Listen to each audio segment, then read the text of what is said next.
पुराने जमाने की बात है, जब नदियां सिर्फ पानी नहीं बल्कि जिंदगी का दूसरा नाम हुआ करती थी। उस छोटे से गांव कालिंदीपुर के किनारे से एक नदी बहती थी। नाम था उसका सरसी। लोग कहते थे कि सरसी किसी देवी की सांस है। जब वो बहती तो खेत हंसते, जब वो गाती तो हवा ठहर जाती, और जब वो रुकती तो गांव का दिल भी रुक जाता। उसी नदी के किनारे एक बूढ़ा मछुआरा रहता था। नाम था मोहन काका।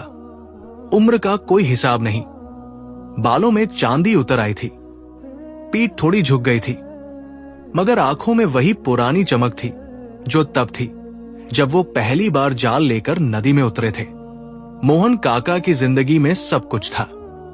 झोपड़ी थी, नदी थी, जाल था, मगर जो नहीं था वो था एक अपना। बीवी बरसों पहले चली गई थी। कोई बेटा नहीं, कोई बेटी नहीं। कहते हैं ना, खाली घड़ा आवाज बहुत करता है। मोहन काका का घर भी ऐसा ही था। चारों तरफ से आवाजें थी, मगर भीतर से बिल्कुल खाली। हर शाम वो नदी किनारे बैठते, पानी में झांकते और धीरे से कहते, सरसी मां, बस एक बार कोई दे दे, कोई जो मुझे काका कहे, बस इतना ही मांगता हूं। नदी बहती रहती, जवाब नहीं देती। फिर वो साल आया जो गांव वाले आज भी याद करते हैं। सूखा, आसमान ने मुंह फेर लिया। बादल आते और खाली हाथ लौट जाते। खेत फटने लगे, कुएं सूखने लगे, और सरसी, वो नदी जो कभी घुटनों तक भरी रहती थी, अब बस एक पतली लकीर की तरह बची थी। जैसे किसी ने किसी जवान औरत को बुढ़ापे में देख लिया हो। गांव वाले कहते, जब नदी रूठ जाए तो समझो कि हमसे कोई पाप हुआ है। उस सूखे की एक दोपहर जब धूप शीशे की तरह जल रही थी, मोहन काका अपना जाल लेकर निकले। मछली मिले तो मिले, कम से कम पानी के पास तो बैठेंगे। वो नदी के बीच तक चले गए। पानी अब घुटने तक भी नहीं था, पाव में कीचड़ लग रहा था। तभी उनकी नजर पड़ी नदी के बिल्कुल बीच में, जहां कभी गहरा पानी हुआ करता था। एक छोटी सी पत्थर की नाव अटकी पड़ी थी। नाव पर नक्काशी थी, मछलियों की, लहरों की, कमल के फूलों की। ऐसी नाव जैसे किसी मंदिर की छत से उतरी हो। मोहन काका डरते डरते पास गए। नाव के अंदर सूखे घास की पतली सी सेज पर एक नन्ही बच्ची लेटी थी। उम्र कोई 2-3 साल से ज्यादा नहीं। सावला रंग, काले काले घुंघराले बाल जो गीले थे। कपड़ा नीला था, जैसे नदी का पानी किसी ने कपड़े पर रंग दिया हो। और गले में एक छोटी सी सीपी लटकी थी, पतले नीले धागे में। मोहन काका ने चारों तरफ देखा। कोई नहीं, कोई आवाज नहीं, बस दूर कहीं एक चिड़िया बोल रही थी। उन्होंने कांपते हाथों से बच्ची को उठाया। जैसे ही बच्ची उनकी बाहों में आई, उनकी छाती में कुछ हुआ, जैसे बरसों की ठंड एक पल में पिघल गई हो। बच्ची ने आंखें खोली। आंखें नीली हरी थी, जैसे नदी की गहराई में झांको तो रंग दिखता है। बच्ची ने मोहन काका को देखा और मुस्कुराई, बस एक मुस्कान, और मोहन काका की आंखों से आंसू बह निकले। हे सरसी मां, वो फुसफुसाए, तूने देर लगाई, मगर दिया तो सोने का दिया। वो बच्ची को छाती से लगाकर घर की तरफ दौड़े। घर आकर उन्होंने बच्ची को नहलाया, गरम कपड़े पहनाए, बकरी का दूध पिलाया और नाम रखा सरसी, उसी नदी के नाम पर जिसने उसे दिया था। मगर जल्द ही उन्हें पता चला कि ये बच्ची आम बच्चों जैसी नहीं है। सरसी के पांव कभी सूखे नहीं रहते थे, चाहे धूप में बैठे, चाहे भट्ठी के पास। उसके पांवों की तलवे हमेशा भीगी भीगी लगती, जैसे उसने अभी अभी नदी से कदम उठाए हों। और जहां वो चलती, जमीन गीली हो जाती। पहले मोहन काका ने सोचा शायद भ्रम है, मगर एक दिन सरसी उनके सूखे खेत के पास से गुजरी, और अगले दिन उस खेत में नमी थी। हफ्ते भर में हल्की सी घास उगाई। गांव वाले देखते तो हैरान रह जाते। सरसी जब नदी किनारे बैठती और अपना छोटा सा हाथ पानी में डालती, तो पानी थोड़ा सा बढ़ जाता, जैसे नदी उसे देखकर खुश हो जाती हो, जैसे मां अपनी बच्ची को देखकर मुस्कुराती है। पड़ोसन काकी ने एक बार कहा, मोहन भाई, ये बच्ची साधारण नहीं है। मोहन काका ने हंसकर जवाब दिया, कोई भी बच्चा साधारण नहीं होता, बस हम उन्हें पहचान नहीं पाते। सरसी बड़ी होने लगी। वो सुबह उठती, नदी किनारे जाती, पाव पानी में डालकर बैठ जाती और धीरे धीरे गुनगुनाती, ऐसी आवाज जैसे नदी खुद गा रही हो। पक्षी आ जाते, मछलियां सतह पर आ जाती और दूर खेतों में किसान देखते कि उनके खेतों में सुबह सुबह ओस की बूंदें पहले से ज्यादा हो गई है। मोहन काका उसे देखते और मन ही मन कहते, जिसने दिया है उसकी अमानत है, मेरा काम है संभालना। सरसी भी मोहन काका से बहुत प्यार करती थी। शाम को उनके पांव दबाती, उनके लिए जंगल से जड़ी बूटी लाती जो उनकी थकान उड़ा देती, और जब काका उदास होते तो उनकी बात थामकर नदी किनारे ले जाती और कहती, काका पानी देखो, पानी कभी रोता नहीं, बहता रहता है। काका हंस देते, कहते, तू है तो सब है बेटा। मगर जहां कल्याण होता है वहां लालच की नजर जरूर पड़ती है। गांव से 10 कोस दूर एक बड़ी हवेली थी। उसमें रहता था दीवान मकरसेन। मकरसेन के पास जमीन थी, दौलत थी, सिपाही थे, मगर जिस चीज की उसे सबसे ज्यादा जरूरत थी वो थी पानी। उसकी जमीनें सूख रही थी, फसल नहीं हो रही थी, और उसने सोच लिया था कि सरसी नदी का रुख मोड़कर अपनी जमीनों की तरफ करेगा, ताकि उसके खेत लहलहाए, बाकी गांव चाहे जाए भाड़ में। दूसरे की थाली में घी देखकर अपनी रोटी कड़वी लगती है। मकरसेन इसी बीमारी का मरीज था। उसने अपने मुनीम खेमराज को बुलाया और कहा, इस बार मैं सरसी नदी का पानी अपनी जमीन पर लाकर रहूंगा, जो भी करना पड़े। खेमराज ने झुककर कहा, हुजूर, गांव वाले मानेंगे नहीं। मकरसेन ने दांत भींचकर जवाब दिया, मनाने की जरूरत नहीं, डराने की जरूरत है। पहले उसने गांव के सरपंच को बुलाया, भारी थैली मेज पर रखी, बोला, नदी का रुख मोड़ने दो, बदले में गांव को अनाज मिलेगा। सरपंच बूढ़ा था मगर ईमानदार था। बोला, दीवान जी, जो नदी पूरे गांव की मां है उसे एक आदमी की नौकर नहीं बना सकते। सोना भी आंख का अंधा बना देता है, मगर हम अंधे नहीं हैं। मकरसेन खाली हाथ लौट गया, मगर वो हार मानने वाला नहीं था।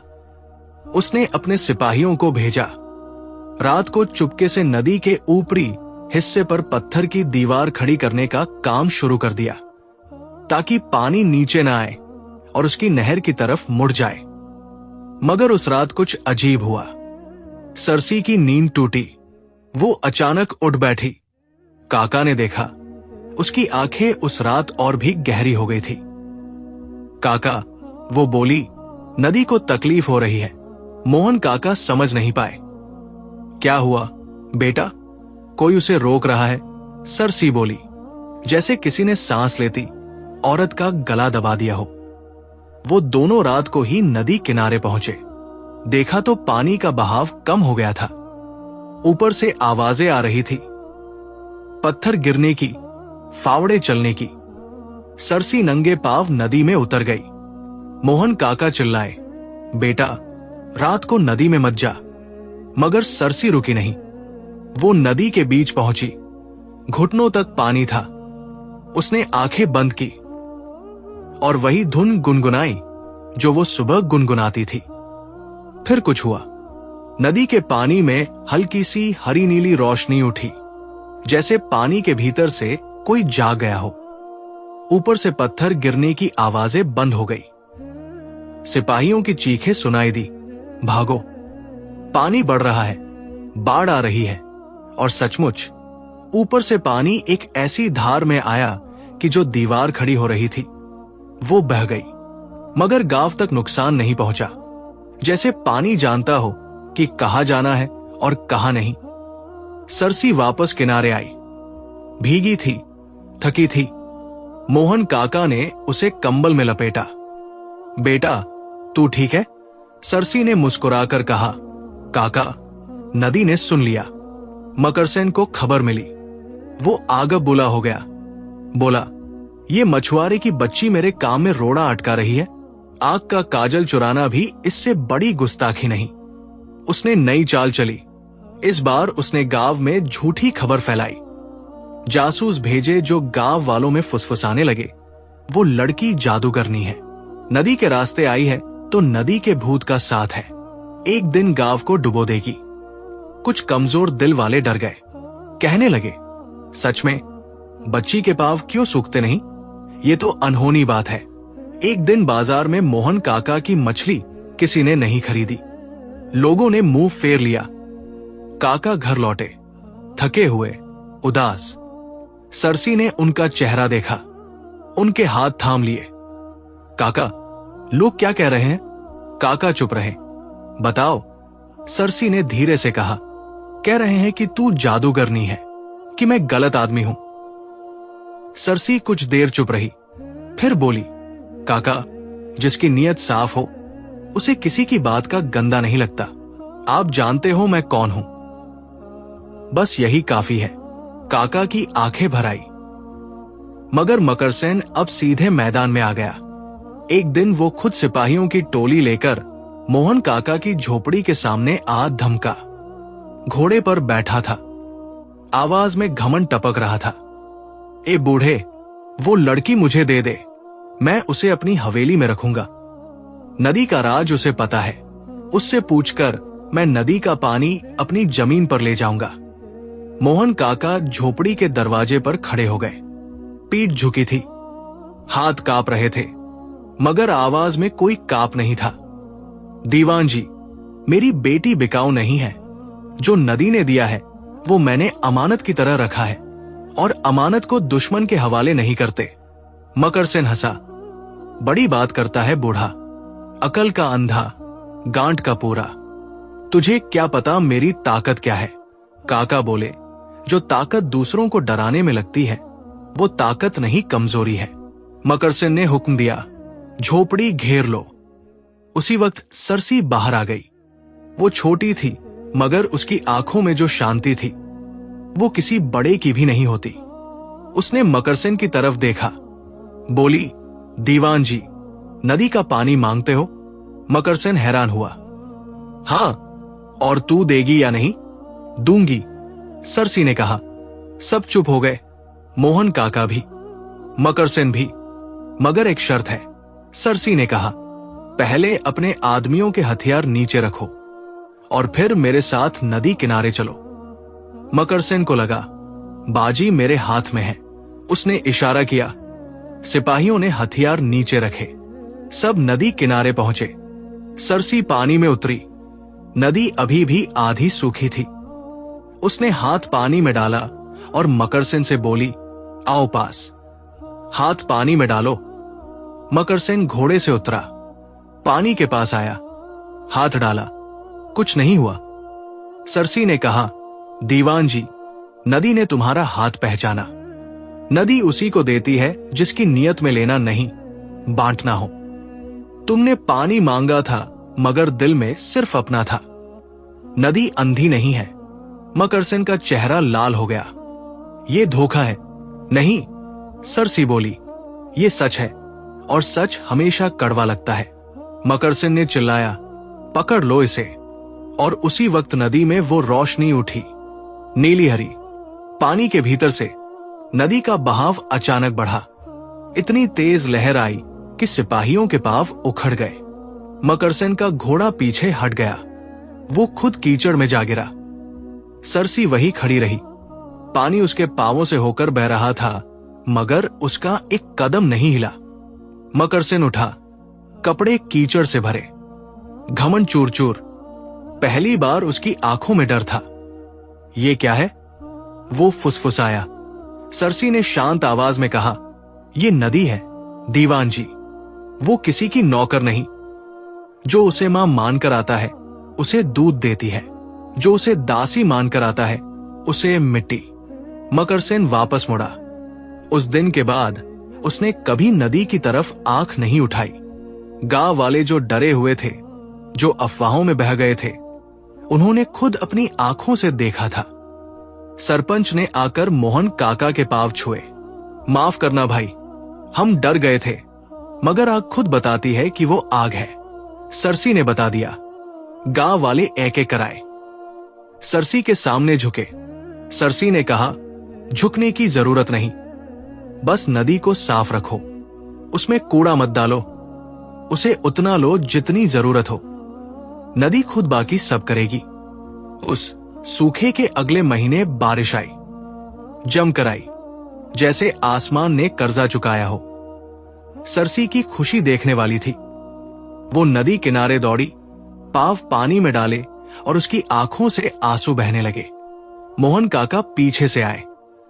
रो रही है बेटा, खुशी के आंसू है काका, वो बोली। नदी भर गई, मां घर आ गई।